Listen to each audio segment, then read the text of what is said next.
Hello everybody, David Novak here.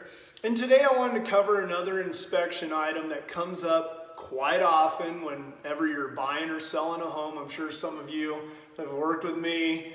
This has come up, and it's this guy right here, the electrical panel. This one is sealed up because it's been replaced. There's a panel on the exterior of the home.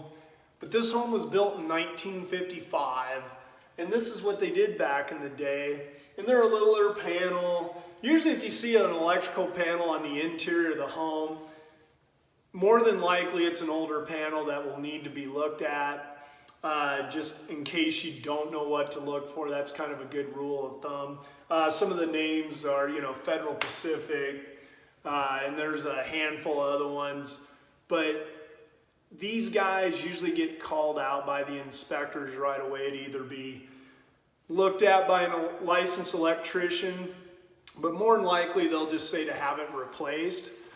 So if you're thinking of selling your home and you have a panel on the interior of your home and you want to maybe avoid some things during inspection once a buyer has your home under contract, get it looked at up front. It doesn't cost much. They may even say that it's okay.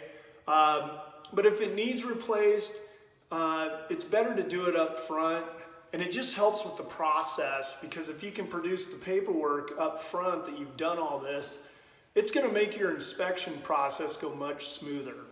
So anyway, and if you have any questions or you want a licensed electrician, I have a few that I can send you.